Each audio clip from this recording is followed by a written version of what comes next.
Capítulo 9. O plantão. Quando Roberto parou o carro no estacionamento do hospital, Henrique, irmã Pierre, Marisa e Diogo já estavam lá havia cerca de 1 hora a esperá-los. Nesse tempo, Henrique observou com atenção o ambiente ao seu redor, surpreendendo-se com o burburinho e a movimentação em ambos os lados da vida. No plano espiritual, viam-se espíritos que ainda desconheciam sua condição de desencarnados, tentando comunicar-se com os enfermeiros em busca de auxílio, enquanto companheiros socorristas amparavam aqueles que já permitiam ajuda, encaminhando-os para tratamentos específicos. Em um canto da extensa enfermaria, 4 entidades de aspecto sujo, exalando fétido odor, debruçavam-se sobre um senhor estendido em uma maca, sugando-lhe as energias, quais verdadeiras aves de rapina. Ante o espanto de Henrique, Pierre interveio. Esse irmão, e apontava para o doente encarnado, enredou-se nas malhas sutis das bebidas alcoólicas e encontra-se muito próximo de um coma. Em seu desequilíbrio, exala fluidos que são disputados por essas entidades que você vê como verdadeiros vampiros a sugar sua presa. Um tanto indignado, Henrique tentou argumentar. Não podemos fazer nada para o ajudar? E se expulsássemos esse grupo de aproveitadores? Irmã Pierre sorriu compreensivo e argumentou. Henrique, tudo no universo obedece a leis precisas e ajustadas.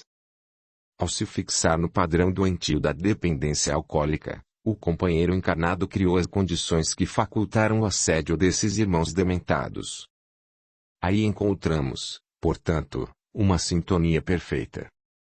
Se os retirássemos, certamente outras entidades de igual teor vibratório viriam saciar-se no campo mental, energético de nosso doente, que só conseguirá livrar-se de tais assédios à medida que conseguir ganhar a luta contra o alcoolismo, retificando seu padrão e modificando sua postura interna. Evidentemente, levar avante tal empreitada é tarefa das mais árduas, o que explica o grande número de alcoólatras que, apesar de todo o esforço, não conseguem mudanças significativas. Mas, se com todo o empenho conseguir abandonar o vício, terá fechado os plugues que permitem a ação predatória desses desencarnados. O fato de morrermos, continuou o irmão Pierre, depois de pequena pausa, e deixarmos a vestimenta física não significa mudança imediata, apenas a transferência da individualidade para outro plano vibracional. Continuamos a carregar os mesmos valores que nos caracterizavam a personalidade quando vivos. Sentimos as mesmas necessidades que os hábitos condicionados impuseram-nos ao longo dos anos de vida na matéria. Dessa forma, aqueles que desencarnam presos à dependência dos alcoólicos sentem, desesperados, a necessidade compulsiva de beber e procuram, pela lei de sintonia, os ambientes onde certamente irão encontrar os encarnados que se lhe comunguem as preferências. Audiolivro realizado pelo canal Surya Chand Audiobook. Unem-se à sua psicosfera e passam a viver em verdadeira associação, em que não mais se distingue a vontade de um ou de outro. Tal processo de vampirização não ocorre apenas nos casos de alcoolismo, mas em quaisquer situações nas quais as criaturas se apeguem a padrões de desequilíbrio, tais como outras dependências químicas, o sexo desvairado, a gula compulsiva e tantas outras mazelas que ainda caracterizam o nosso estágio evolutivo. Enquanto refletia sobre a importância de tais questões, Pierre convidou o grupo a retornar ao portão principal, de onde observaram com atenção os encarnados em seus movimentos. Na portaria do pronto-socorro, inúmeras pessoas se aglomeravam à espera de atendimento. A sala do serviço social, onde Priscila trabalhava, ficava bem próxima à enfermaria de emergência, o que facilitava ao casal trabalhar em conjunto em muitos casos. Bom dia, Beto. Falou o sorridente Joel, o colega que estava saindo do plantão. Olha, por enquanto as coisas estão mais ou menos calmas. Temos no leito 5 a dona Eulália, com um quadro de edema pulmonar, mas que está melhorando e provavelmente poderá retornar para casa. Atendi um casal que chegou de madrugada após um acidente de carro. A moça sofreu uma fratura simples e o rapaz ainda está no centro cirúrgico, sendo operado devido a uma ruptura de baço. O caso dele é um tanto delicado. Acho que é só. Agora vou para casa tentar descansar um pouco. Um abraço, garoto. As horas foram passando vagarosas, trazendo casos e mais casos. Roberto e os demais colegas da equipe tentavam superar a falta de material e as condições precárias de trabalho, empenhando-se heroicamente como idealistas incansáveis. Lá pelas tantas, Priscila foi até o namorado solicitar ajuda. Beto, quero que você acompanhe um caso que acabou de chegar às minhas mãos. O que foi, querida? Perguntou Roberto, interessado. Trata-se de uma adolescente com 14 anos que foi estuprada e acabou ficando grávida. Estava já no 4º mês de gestação e, pressionada pela família, acabou tentando fazer um aborto. Agora está semiconsciente, com hemorragia intensa e foi trazida pela mãe. Suas condições financeiras são precárias, moram num barraco na periferia da cidade. Roberto prontamente socorreu a menina, tomando as primeiras providências e encaminhando-a para a sala de cirurgia, a fim de fazer uma curetagem. Enquanto agia, sua namorada ouvia a mãe da menina contar uma história triste de miséria, abandono e ignorância semelhante a tantas outras que surgiam em seu cotidiano de assistente social. Na hora do almoço, os 2 jovens se encaminharam ao restaurante defronte ao hospital. Enquanto isso, no plano astral, o grupo socorrista de irmão Pierre aproveitava o tempo disponível para aplicar passes nos enfermos. Sabe, Beto, fiquei muito sensibilizada com aquela menina que abortou. Tão jovem. Se uma criança ainda e já tão perturbada. Embora esteja acostumada a ver casos como esse, não sei porquê, mas ela me tocou profundamente. E, querida, o momento que estamos atravessando é muito difícil. A miséria e a falta de informação fazem com que um número cada vez maior de adolescentes fiquem grávidas. E é mesmo um absurdo, já que hoje temos veículos de comunicação de massa, como a televisão, que deveriam ser instrumentos de esclarecimento e educação para toda essa gente. Mas o caso dela ainda é pior, porque foi estuprada enquanto voltava da escola. Priscila continuou sua argumentação. Aonde vamos parar com tanta violência? Parece que estamos sem saída. Por onde dirijo o olhar, percebo desigualdade, abandono, doença, corrupção, desonestidade. Às vezes fico até com um certo medo de viver. O jovem afastou seus belos olhos do rosto da namorada e fitou o céu azul pela janela do restaurante. Por alguns momentos, ambos ficaram calados, pensativos. Querida, falou Roberto, quebrando o silêncio, concordo que estamos atravessando mesmo momentos tormentosos em nossa civilização. Outro dia, lá no centro, estávamos estudando a Gênese, um livro escrito por Allan Kardec em 1868 com a colaboração dos espíritos que, em sua visão mais abrangente dos passos da humanidade, falavam que estaríamos prestes a iniciar uma grande mudança de ciclo em termos planetários.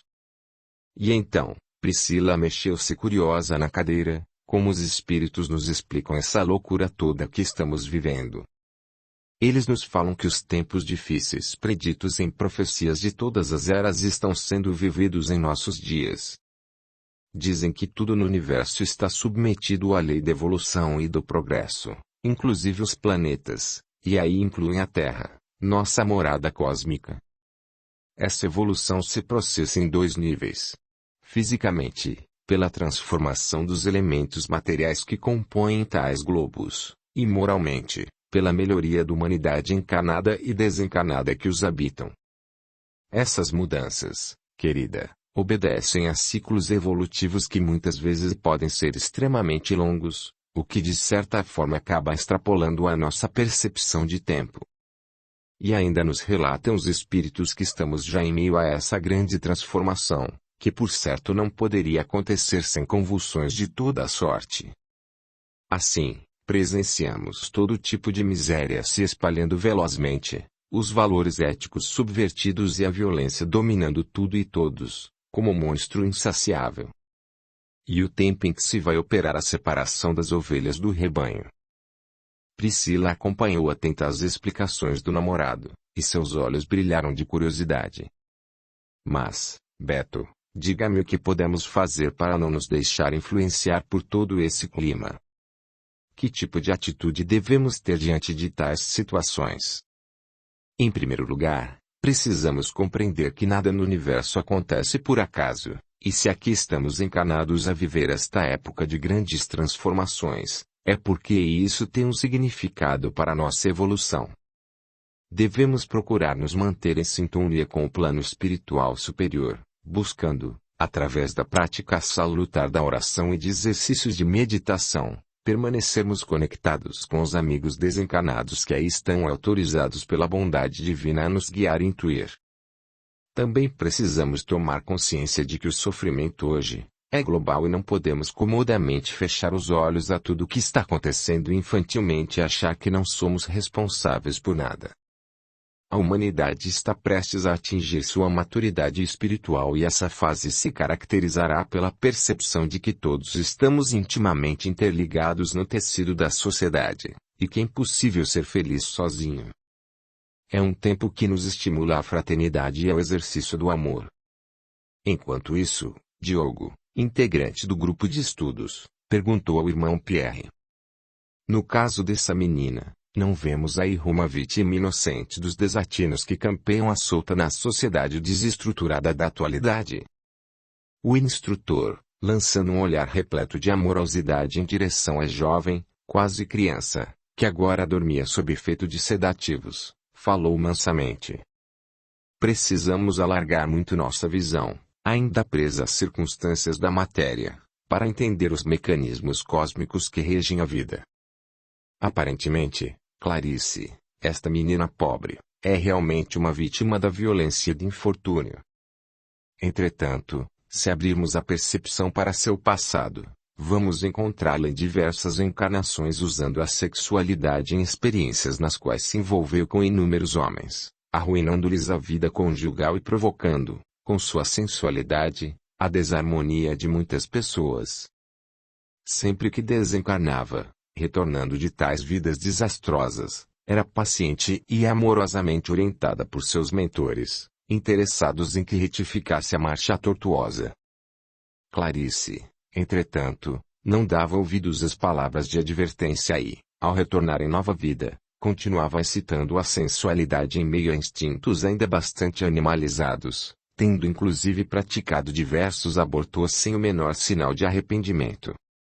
O que lhe importava era sempre o prazer e o gozo a qualquer custo.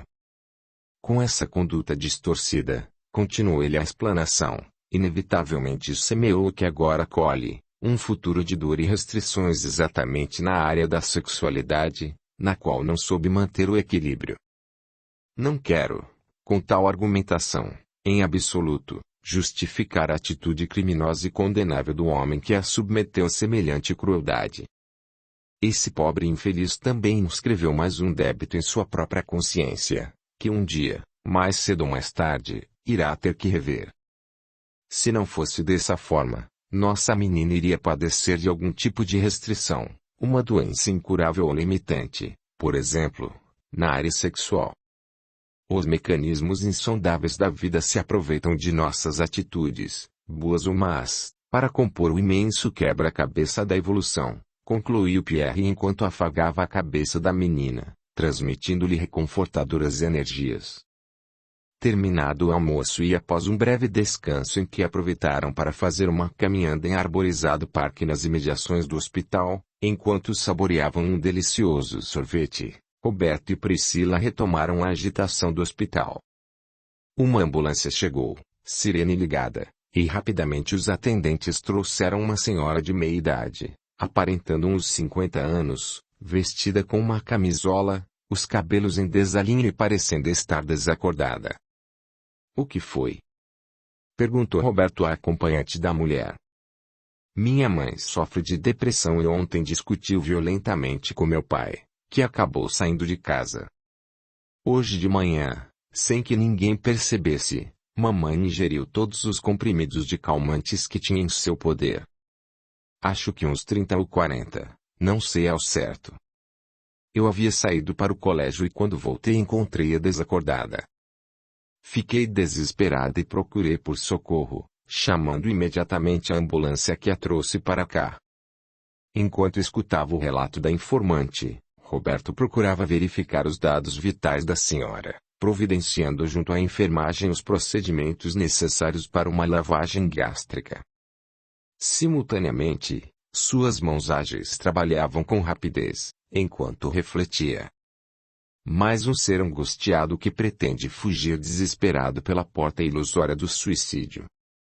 Ah, se as pessoas entendessem que a morte não existe e que não podemos nos subtrair das lutas e conflitos que representam o exercício, muitas vezes difícil, mas sempre necessário ao amadurecimento da alma.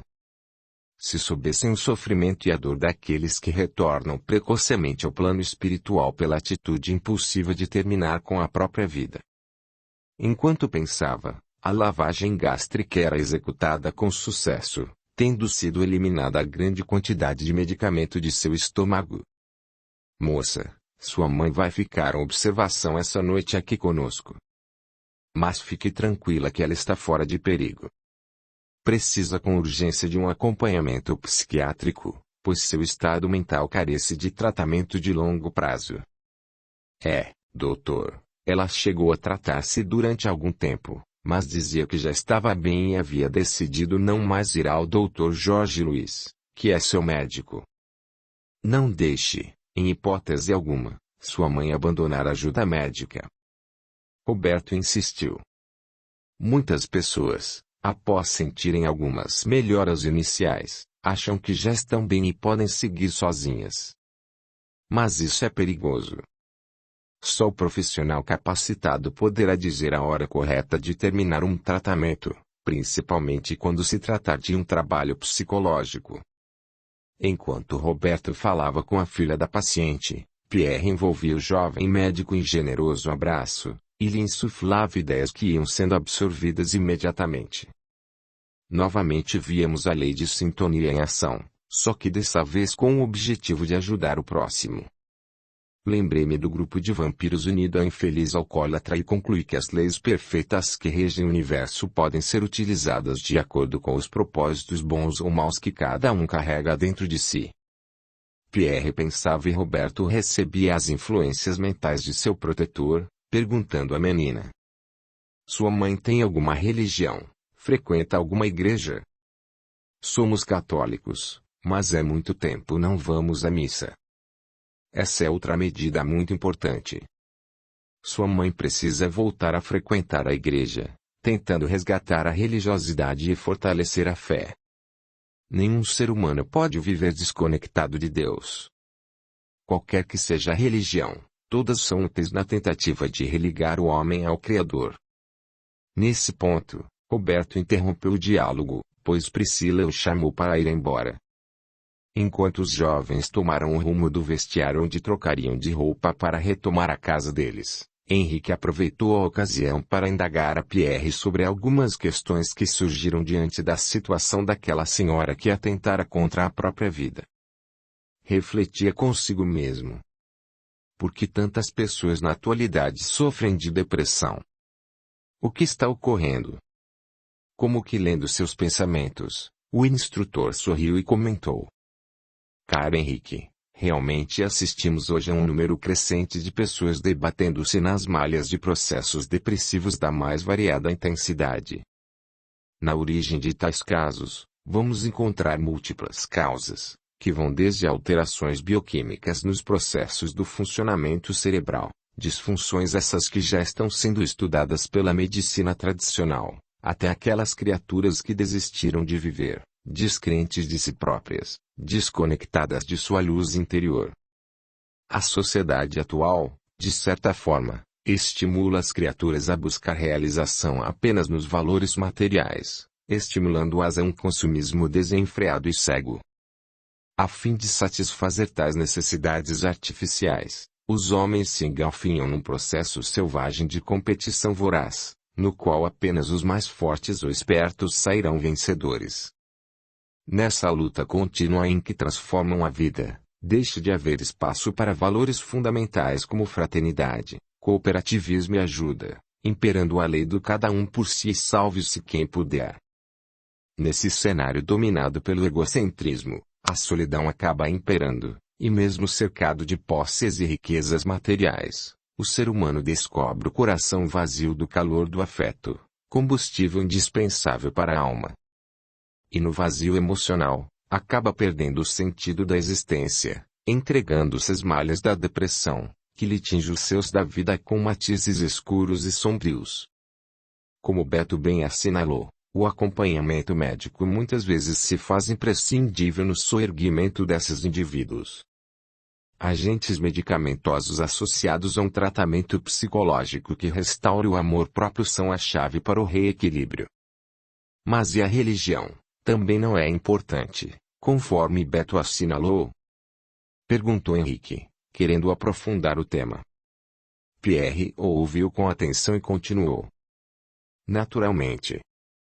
Na sociedade atual, repleta de valores materialistas, a verdadeira fé perdeu-se nos subterrâneos das religiões ultrapassadas e fanatizadas. O homem precisa retirar o espírito vivo da verdadeira religiosidade dos destroços das religiões carcomidas por vícios milenares. Necessário se faz que todos contribuam para banir as trevas que se abatem sobre a humanidade, acendendo dentro de si a luz da fé e da esperança nos desígnios do Criador. Nesse processo, como você poderá ter oportunidade de verificar, por meio do trabalho que realizaremos em conjunto com Beto, o Espiritismo vem apresentar inestimável contribuição para a grande mudança que se avizinha. Trombeteando a realidade do espírito, a doutrina codificada por Allan Kardec retira o véu da ilusão material que cega os homens e os faz andar em círculos. Capítulo 10. Roberto e Priscila. Mas uma semana se passou, e Roberto e Priscila continuaram suas atividades profissionais. Apesar do plantão cansativo, os jovens ainda encontravam forças para ir ao shopping e fazer algumas compras. Estavam bastante animados com a aproximação da data do casamento, dali a 8 meses. Conheceram-se havia alguns anos, quando Priscila levou o pai a um tratamento no centro espírita em que Roberto trabalhava como entrevistador. Almas afins, caminhando juntas havia muitas existências. Imediatamente sentiram a afinidade que os ligava e a atração mútua foi natural e espontânea. Em pouco tempo estavam namorando. Aos poucos, Roberto foi incentivando Priscila a ler obras espíritas, o que conseguiu sem muito esforço, pois a jovem mostrava-se vivamente interessada, devorando os livros que via pela frente. Entusiasmada, não perdia também nenhuma palestra que regularmente acontecia na casa espírita. O tempo foi passando. O pai de Priscila, que sofria um processo obsessivo de difícil resolução, foi conseguindo equilibrar-se e, aos poucos, ela passou também a ser colaboradora incansável, ao lado do namorado, nas tarefas do centro. Por ser assistente social, naturalmente se identificou com o trabalho de atenção às famílias carentes, revelando-se excelente trabalhadora. Dentre as pessoas que frequentavam as atividades do centro espírita, um casal, André e Márcia, logo fez amizade com Roberto e Priscila, convidando-os a saírem juntos e visitarem sua casa. André era bancário e Márcia, professora. Ambos jovens, foram transferidos do Rio de Janeiro, onde ainda tinham familiares. Certa noite, um pouco antes do início dos trabalhos, André mostrou animado um pedaço de jornal para Roberto. Amigo, veja o que achei aqui. No próximo sábado haverá palestra da Associação Médico Espírita, aberta ao público em geral, sobre saúde e doença numa abordagem holística. O expositor, Dr. Flávio, é um médico bastante conhecido. O que acha de irmos assistir? Depois poderíamos sair e comer uma bela pizza, não? Antes que Roberto pudesse responder, Priscila, acompanhando a conversa, se adiantou. Ótima ideia. Sugestão aceita. Será um bom programa para o próximo sábado. Audiolivro realizado pelo canal Surya Chand Audiobook. Capítulo 11. Medicina holística. A semana passou rapidamente e no sábado os dois casais se encontraram no casarão onde funcionava a Associação Médico Espírita. Quando chegaram, o amplo salão já estava quase todo tomado, à espera do ilustre conferencista. No plano espiritual, numerosas entidades também lotavam o recinto, em busca de novos aprendizados. Feitas as apresentações de praxe, o Dr. Flávio tomou a palavra. De aparência madura, óculos e cavanhaque, transmitia sensação de segurança e conhecimento. Com voz pausada e tranquila, iniciou sua exposição. Prezados irmãos, que a paz de Jesus esteja entre nós. Vamos hoje abordar o tema saúde e doença numa visão holística. Em primeiro lugar, precisamos ter em mente que o conceito de saúde é muito vasto, podendo abranger diversas áreas da vida do ser humano. A própria Organização Mundial de Saúde, compreendendo a amplitude do conceito, o define como sendo o bem-estar biopsicossocial do homem. Mas, o que é, em última análise, o ser humano? Sobre essa pergunta, os filósofos de todas as eras têm se debruçado sem, até hoje, encontrar uma resposta definitiva. O homem desenvolveu magnificamente o conhecimento científico e, aparelhado com sofisticados recursos tecnológicos, explorou os confins do universo, mas, apesar disso tudo, continua ignorante de si próprio, desconhecendo sua natureza mais íntima. Se voltarmos os olhos ao passado, vamos perceber que o conhecimento humano veio se desenvolvendo setorialmente desde as mais remotas eras. Na antiguidade, relembramos os antigos filósofos gregos desenvolvendo especulações acerca da natureza humana.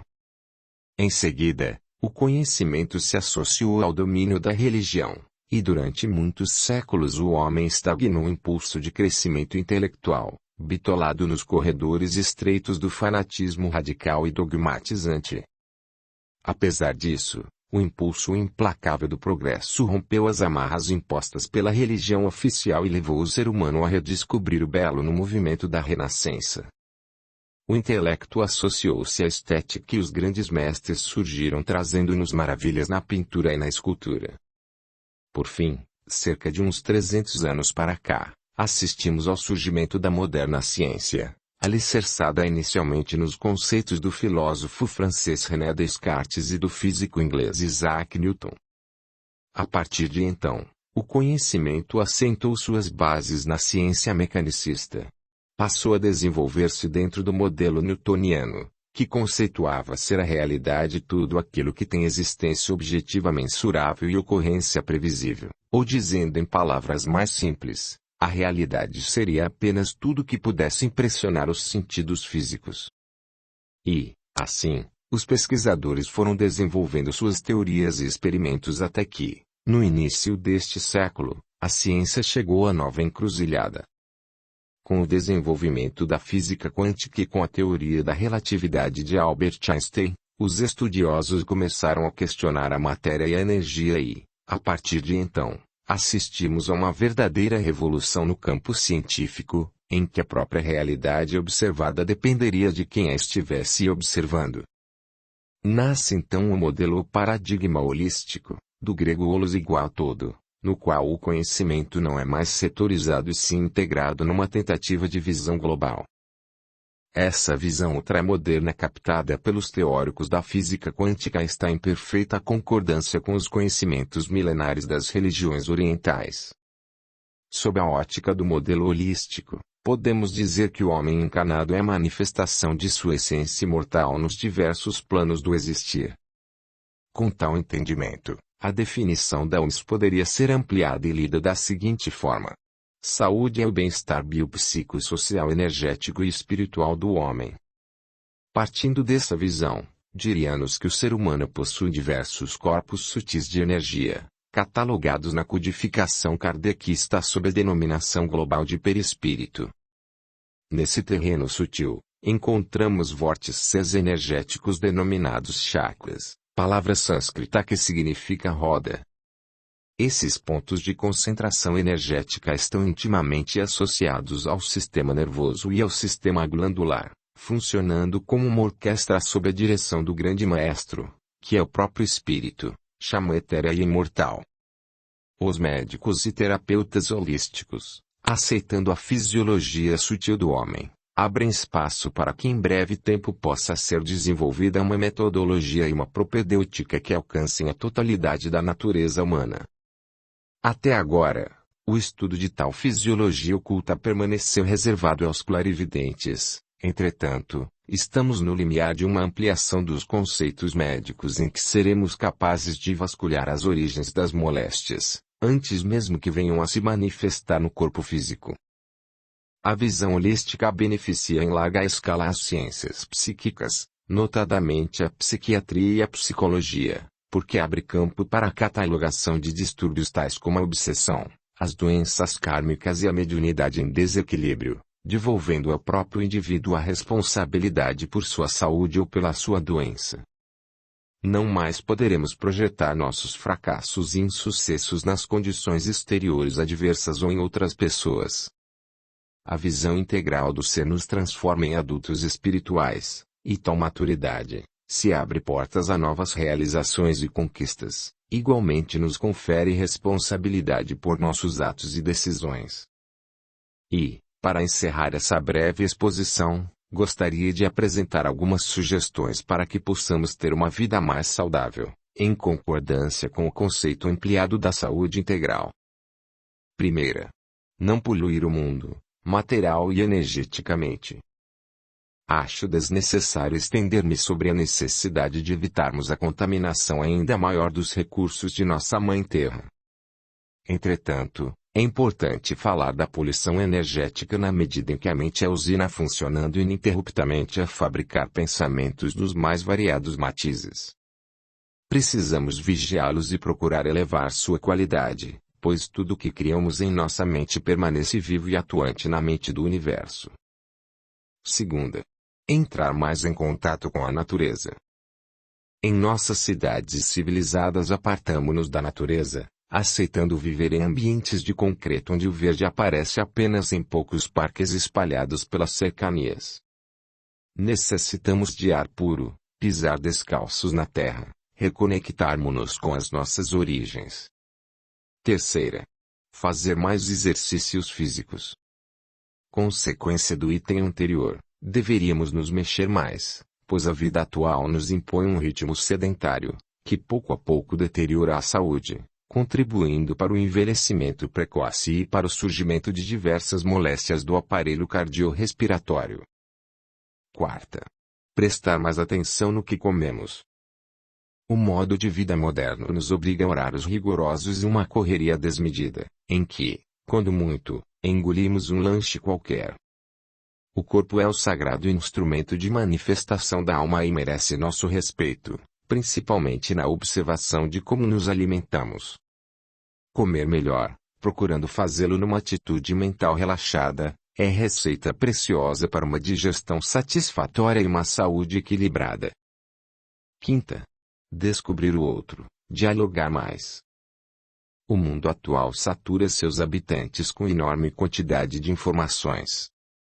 A era da televisão e da informática transformou o planeta numa grande comunidade. Entretanto, nunca como nos dias atuais o homem sentiu-se tão solitário. Redescobrir o prazer de conversar, perdendo alguns minutos de nosso precioso tempo a ouvir os que nos rodeiam, é a oportunidade abençoada para desenvolver a simpatia e a comunhão com os semelhantes. Sexta, estimular o potencial criativo.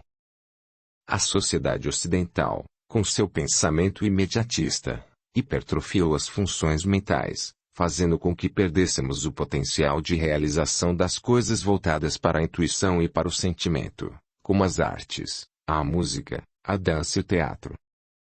Se procurarmos ouvir nosso corpo, estaremos abrindo excelente canal para expressar os sentimentos que nos habitam a alma e com isso teremos mais prazer na convivência com o próprio e com nosso semelhante. Sétima. Praticar o exercício do amor. Finalizando a exposição, trazemos agora a última sugestão que julgamos a mais importante, porque tentar vivenciar o amor no seu sentido mais amplo é entrar em sintonia com o que poderíamos denominar de pensamento divino.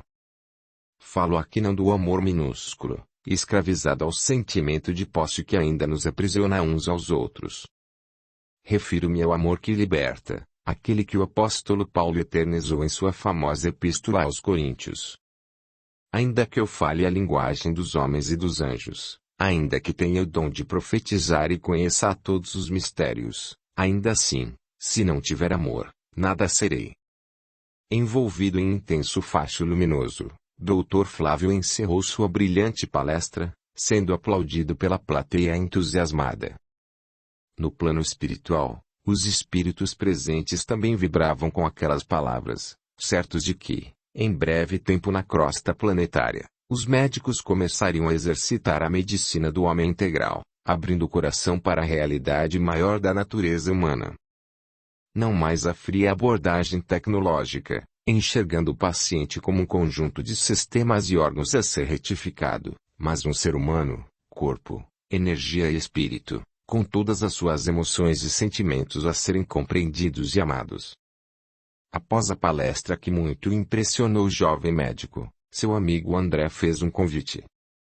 Beto, será que você e a Priscila não aceitariam passar o domingo conosco? Receberemos mais 2 outros casais amigos e a presença de vocês irá nos dar muita alegria. Aceitam o convite? Priscila, adiantando seu namorado, argumentou. Puxa, André, gostaríamos muito de ir, mas já nos comprometemos com meu pai a passarmos em sua casa. Quem sabe numa outra oportunidade possamos ir? Capítulo 12. Novos personagens. O domingo chegou e André acordou cedo para ultimar os preparativos para o almoço. Desde jovem gostava de cozinhar e o fazia tão bem quanto Márcia, sua esposa. Naquele dia, o cardápio eleito seria peixe assado ao molho de alcaparras. Depois de algum tempo chegaram os convidados, José e Berenice, essa também professora, que lecionava na mesma escola de Márcia, Otávio e Sônia, compadres de José. Após os cumprimentos, a conversa aconteceu gostosa e descontraída. Os assuntos fluíram sem direção, passando pela política, futebol, atualidades, até que, sem saber muito o porquê, comentou-se sobre saúde e doença. Meus amigos, disse Otávio, já que estamos falando deste assunto, eu mesmo sofro, já há vários anos, de terrível dor de cabeça, que me atormenta a ponto de altas horas da noite ter de telefonar ao compadre José para me acompanhar ao pronto-socorro, onde preciso tomar fortes sedativos que, se não curam de todo, pelo menos aliviam durante um tempo o terrível sintoma. Mas, Otávio, Márcia perguntou curiosa, você não procurou um tratamento específico? Procurei diversos médicos, já fiz todos os exames neurológicos. Eletroencefalograma, tomografia computadorizada, ressonância magnética e todos apresentaram resultados dentro da normalidade. A dor de cabeça é resistente a quase todos os medicamentos. Já não estou suportando mais. Toda semana tenho 2 ou 3 crises fortíssimas. Isso para mim não é vida. André ficou preocupado ao perceber a tristeza que se estampou na face de Otávio. Meu amigo. Não quero ser importuno nem indelicado, mas vejo que seu sofrimento é grande e por isso tomo a liberdade de lhe dar uma sugestão. Mas, veja bem, é apenas uma sugestão de amigo. Não sei se José já comentou, mas eu e Márcia somos espíritas e frequentamos uma instituição onde existe um trabalho de atendimento a pessoas com todos os tipos de problemas, inclusive físicos. Você não gostaria de ir até lá e fazer uma entrevista? Sabe, André, agradeço seu interesse e vou aceitar a sugestão, mesmo porque não vejo muitas alternativas. Diga-me como fazer e irei até lá com você. O restante do domingo transcorreu em paz, num clima de alegre descontração entre aqueles três casais. Capítulo 13. A entrevista. Na quinta-feira, Roberto, como sempre, estava em seu trabalho de entrevistador. Após fazer uma prece pedindo auxílio dos amigos espirituais, por alguns instantes o jovem deixou-se ficar refletindo sobre o seu trabalho. Mentalmente, reviu grande número daqueles que entrevistara havia pouco tempo. Vinham arrastando-se pela vida, trazendo os mais variados problemas de ordem material, afetiva ou de saúde. Todos, entretanto, tinham algo em comum. Haviam perdido o amor próprio e a crença em algum poder superior que os amparasse. Desconectados de uma fé, de um objetivo maior, prosseguiam a marcha como zumbis errantes, agarrando-se desesperadamente a qualquer coisa que se lhes acenasse como uma possibilidade de salvação. Prisioneiros da ilusão, ali desfilavam, trôpegos e cabisbaixos, a rogar alívio para seu coração amarfanhado e triste. Assim pensando, não pôde deixar, mais uma vez, de agradecer as bênçãos que recebera reencarnando numa família espírita, que desde cedo lhe ensinara os princípios pelos quais agora, já adulto, vinha pautando sua vida.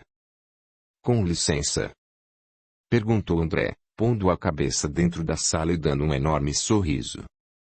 Vamos entrando, respondeu o jovem médico, bem-humorado. Estou trazendo hoje um amigo, o Otávio, que está atravessando algumas dificuldades. Gostaria que orientasse, encaminhando a um tratamento em nossa casa. Assim falando, André retirou-se da sala, deixando Roberto e Otávio a sós. Habituado a conhecer as pessoas, o jovem médico percebeu de imediato a inquietação e angústia de Otávio, procurando deixá-lo bem à vontade para expor seus problemas. O rapaz aproveitou a acolhida e passou a narrar em detalhes a estranha dor de cabeça que tanto o afligia. Após ouvi-lo atentamente, Roberto perguntou: Você repara se a dor de cabeça acontece a qualquer momento ou só em situações especiais? Realmente tenho reparado que as crises têm alguns momentos específicos. Aparecem geralmente durante o sono, quando chego a novas cidades, pois viajo muito a serviço, ou quando recebo notícias de meu pai, com o qual não tenho um bom relacionamento. Também aparecem em momentos de extrema alegria ou quando tomo alguns goles de vinho. Otávio, você já fez todos os exames que poderiam detectar os sintomas da doença? Sim, respondeu Otávio, fiz todos os exames possíveis e nenhum acusou dano físico. Vou encaminhar seu caso para o diagnóstico espiritual, com o qual poderemos obter orientação sobre as causas do problema. Isso irá demorar alguns dias. Enquanto aguardamos, sugiro que você assista às palestras que são realizadas regularmente em nossa instituição.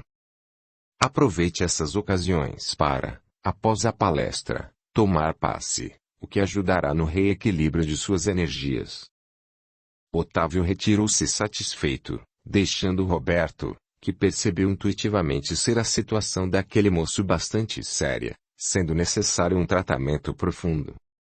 Fez sua prece e encerrou os trabalhos da noite. A seu lado, Pierre, que já havia pesquisado o caso, falou sério. Beto tem razão, a história de Otávio vai propiciar excelentes ensinamentos a todos nós. Sugiro que o coloquemos como prioridade em nossos estudos. Capítulo 14. O diagnóstico espiritual. O ambiente em semi-penumbra e a música suave convidavam todos à paz e ao recolhimento. Ao redor da mesa, os médiuns, concentrados, acompanhavam a prece inicial feita por seu Valentim. Aquele trabalho vinha sendo realizado com resultados alentadores havia alguns anos. Tinha como objetivo a avaliação inicial de todos os casos que ocorriam ao centro em busca de orientação e socorro.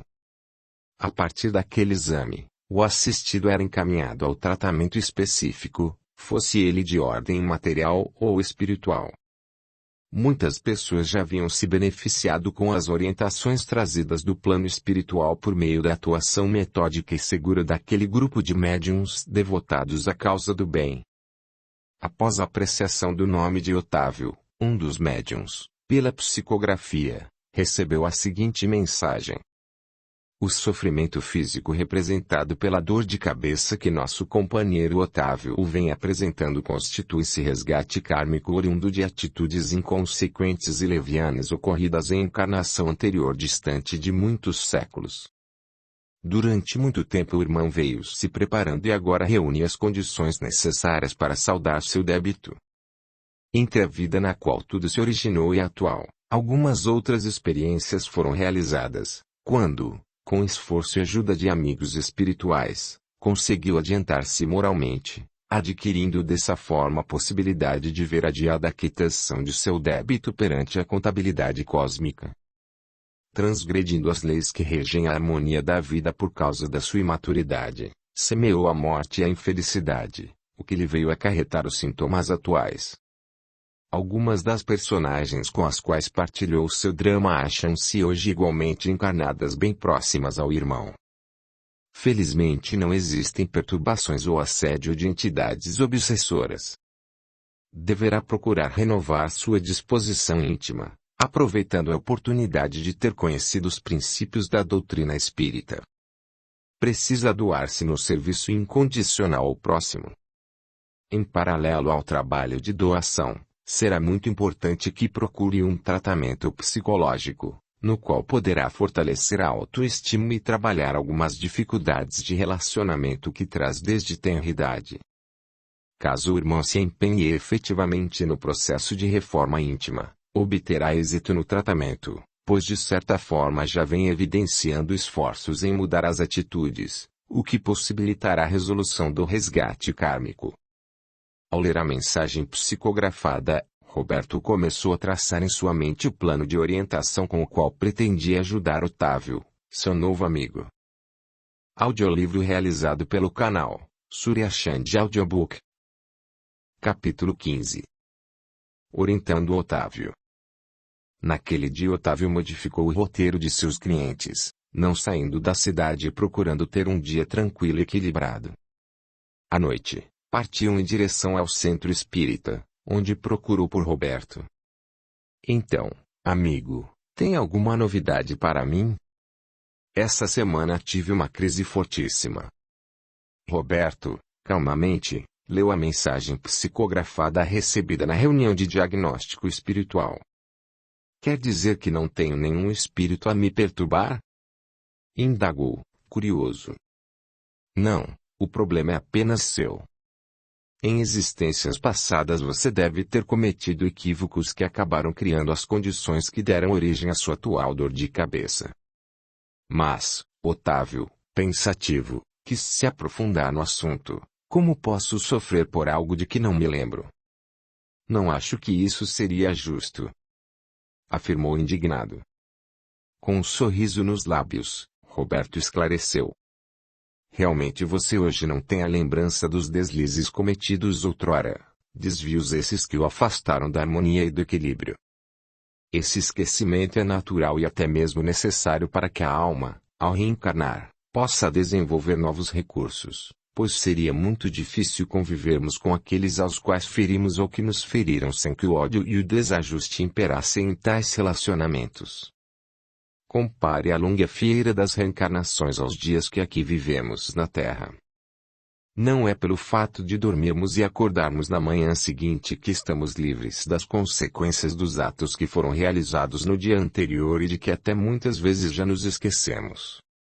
Assim, você hoje, embora não se lembre do passado, tem à sua frente a lei de causa e efeito exigindo-lhe retificação da marcha. E deverá enfrentar com paciência e resignação a dor de cabeça que, em seu caso, funciona como elemento positivo a despertar-lhe a necessidade de reflexão e mudança. Sem os incômodos das dores, dos sofrimentos e das limitações, dificilmente sairíamos da acomodação, estacionando em lamentável estado de inércia espiritual. Otávio agradeceu a atenção prestimosa de Roberto e se retirou. Roberto, por sua vez, Agradecido por ser um instrumento de auxílio, elevou o pensamento e agradeceu a grande ajuda recebida. Capítulo 16. No fim de semana, as esposas de Otávio e José combinaram o cardápio do almoço do domingo seguinte pelo telefone, e em poucos dias lá estavam os quatro em animada conversa, dessa vez na casa de José. Compadre, como foi sua entrevista no centro espírita? Sabe, José, o doutor Roberto mostrou-me uma mensagem dos espíritos que fala sobre o meu caso. Dizem que numa outra encarnação eu tive algumas atitudes infelizes que acabaram ocasionando atualmente essa dor de cabeça que tanto me atormenta. Eu não entendi direito, mas ele conversou comigo e até me deu uns livros para ler. Acredito em suas palavras e senti que deseja sinceramente me ajudar. Vou seguir suas recomendações. Fico satisfeito com sua decisão, afirmou José, sorridente. Ele falou também que eu deveria procurar um psiquiatra para fazer um tratamento que ele chama de psicoterapia. Acredita até que, se for o caso, posso me submeter a um processo de regressão e quem sabe com isso possa livrar-me definitivamente dos sintomas. Essa é uma ideia interessante, afirmou a esposa de José, atenta à conversa. Acho que você deve procurar logo esse médico e começar o tratamento. Enquanto isso, vamos todos continuar frequentando as palestras lá no centro. Bem, agora chega de papo e vamos para a cozinha, afirmaram as mulheres. Todos caíram na risada e o domingo, como tantos outros, transcorreu em clima de paz e tranquilidade. No plano espiritual, era grande o interesse pelo caso de Otávio, como estudo do grupo de Pierre. Reunidos em agradável quiosque, de onde se podia ouvir o cantar dos pássaros e sentir a brisa da manhã nascente, o grupo aguardava mais esclarecimentos do instrutor. Diogo iniciou as perguntas. Irmã Pierre, você poderia nos explicar como fatos traumáticos de outras existências podem gerar consequências na vida atual da pessoa? Sabemos que a lei de ação e reação funciona de forma perfeita e implacável, mas quais seriam seus instrumentos? O instrutor pensou por alguns momentos, como se estivesse procurando a melhor forma de sintetizar sua resposta, e explicou. Precisamos entender primeiramente que tudo no universo está submetido à lei maior, que é a lei do amor. Nosso Pai criou-nos para a felicidade e o bem-estar, entretanto, em nosso crescimento espiritual, muitas vezes fazemos escolhas infelizes ou praticamos atos que ferem o direito de nossos semelhantes, gerando com isso consequências pesadas que precisaremos, mais cedo ou mais tarde, corrigir na escola da vida. Todos os atos, acertados ou não, ficam registrados na consciência e, muitas vezes, o sentimento de culpa gerado pelos erros acaba criando verdadeiros fantasmas internos que nos perseguem tenazmente, mesmo após o perdão daqueles a quem lesamos com tais atitudes. Carregamos assim, instalado profundamente no psiquismo, um estado que podemos chamar de auto-obsessão, no qual sofremos a cobrança interna até nos liberarmos pela compreensão dos mecanismos que acionamos com a própria ignorância. Enquanto o grupo ouvia Pierre, Henrique refletia na justeza dos princípios cósmicos, e que o ser humano é livre para escolher os caminhos, e aí está a oportunidade do aprendizado por meio das inúmeras tentativas que a vida lhes faculta. Naturalmente, as pessoas vão colhendo ao longo da estrada as consequências de suas atitudes. Como que lendo o seu pensamento, Pierre continuou a argumentação. Muitas pessoas, quando sofrem reveses da vida, acabam caindo no campo da revolta e do inconformismo, o que até certo ponto é natural, devido ao desconhecimento que a grande maioria ainda possui da vida espiritual e da continuidade da vida após a morte. Entretanto, à medida que o conhecimento de tais verdades ilumina a razão das criaturas, diante delas uma nova realidade se descortina, plena de esperança por um futuro melhor e altamente consoladora, porque baseada na justiça divina que nos impulsiona para o crescimento e a maturidade. Naquela noite, ao recolher-se em repouso, Henrique trazia consigo um material muito interessante para a reflexão. Capítulo 17. Visitando o psiquiatra.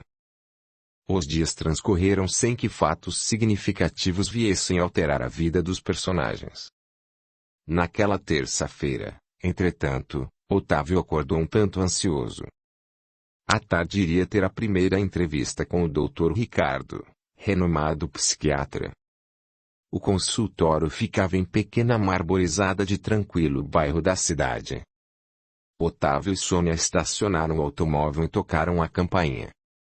Logo em seguida a porta foi aberta e os dois foram conduzidos por simpática secretária à sala de espera, cuja decoração simples e acolhedora os deixou muito à vontade.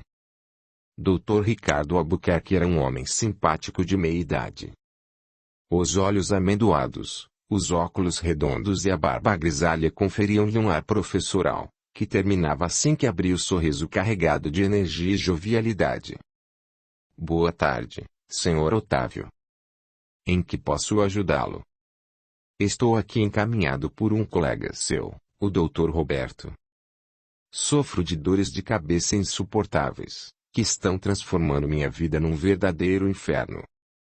Sei que o senhor é uma pessoa espiritualista e aqui venho seguindo a sugestão de amigos espíritas que frequentam o mesmo grupo onde estou fazendo um tratamento de passes e assistindo a palestras de esclarecimento e orientação. Após o exame espiritual de meu caso, fui esclarecido de que não existe um processo de influenciação espiritual negativa, mas sim algo que trago dentro de mim e que está por algum mecanismo desconhecido provocando a dor de cabeça. Por esse motivo aqui estou. Será que o senhor poderá me ajudar? Vamos por partes, Sr. Otávio. Pelo que vejo, já se submeteu a diversos exames clínicos, e o resultado de todos foi normal. Isso é fundamental, pois muitas vezes processos orgânicos provocam sintomas como a sua dor de cabeça. Em segundo lugar, precisamos fazer uma investigação em sua vida atual para verificar se não existem traumas emocionais que possam ter desencadeado o sintoma. E, por fim, se a busca for infrutífera, aí sim levantaremos a hipótese da regressão em busca das possíveis causas do problema. Porque regressões só devem ser feitas com total segurança e quando há uma indicação específica para utilizarmos tal ferramenta terapêutica. Deve-se ter muita cautela e não fazer regressão apenas por curiosidade. Tudo deve ser bem avaliado pelo médico. Trabalharemos em sessões semanais. Prometo-lhe empenho para caminharmos juntos em busca de uma solução para o seu sofrimento. E assim falando, acertaram os últimos detalhes referentes ao horário das sessões e despediram-se. Capítulo 18. Trabalhando durante o sono. A noite não tardou a chegar e, enquanto os encanados, em sua maioria, procuravam no repouso do corpo físico, o refazimento das forças para o prosseguimento da labuta do cotidiano, o grupo liderado por Pierre foi encontrar-se com Nicanor, o guia espiritual do Dr. Ricardo. Trocadas as primeiras impressões entre os dois instrutores, dirigiram-se todos até a residência do médico, que naquela hora já se havia recolhido em seus aposentos. Respeitosamente, aguardaram na ampla sala do confortável apartamento, enquanto Nicanor adentrou nas dependências íntimas e em poucos instantes retornou, trazendo um médico desdobrado de seu corpo físico. Os raios prateados de uma imensa lua cheia serviam de pano de fundo para nossa reunião. O grupo, volitando, chegou em pouco tempo a um parque arborizado na zona central da cidade. Logo após todos se acomodarem, Nicanor tomou a palavra. Queridos amigos, quero agradecer o interesse que vem manifestando em acompanhar as atividades de Ricardo, nosso orientando. Aqui estamos com o objetivo de auxiliá-lo no trabalho que, em breve, irá iniciar com Otávio. Temos como propósito orientá-lo para que guarde no fundo da memória integral nossas sugestões. Amanhã certamente acordará com a impressão de ter sonhado e, nesse sonho, ter recebido as intuições para conduzir de forma positiva o caso de seu cliente. Todos estavam atentos, enquanto o mentor continuava suas explicações. Otávio realmente iria precisar recordar-se de fatos ocorridos havia muitos séculos, quando por seu temperamento impulsivo acabou acarretando a morte de outro ser, com o qual desde então se vinculou karmicamente. Tais lembranças, se bem aproveitadas, poderiam levá-lo a profunda mudança interior, fazendo literalmente renascer para a vida e livrando definitivamente de sua dor de cabeça. Ricardo receberia as intuições necessárias para a condução ajustada do tratamento. Não conseguindo conter a curiosidade que o assunto despertava, Henrique perguntou: todos os psiquiatras têm a oportunidade de receber orientação de seu guia no plano espiritual? Um largo sorriso precedeu a resposta do simpático instrutor. Caro Henrique, somente aqueles que cultivam no cotidiano uma atitude de humildade profissional e trazem no coração o verdadeiro espírito de doação, que deve nortear a vida de todos os que elegem a medicina como carreira, conquistam o merecimento de ter as preciosas orientações para o seu trabalho. Infelizmente, entretanto, muitos indivíduos, ao reencarnar com a missão de serem médicos, afastam-se dos compromissos assumidos, iludidos na fascinação do poder e da vaidade que os cega ante os aspectos sublimes de suas atividades. Entretanto, a divina misericórdia não abandona ninguém, e até mesmo esses médicos apartados da luz acabam recebendo alguma assistência e inspiração,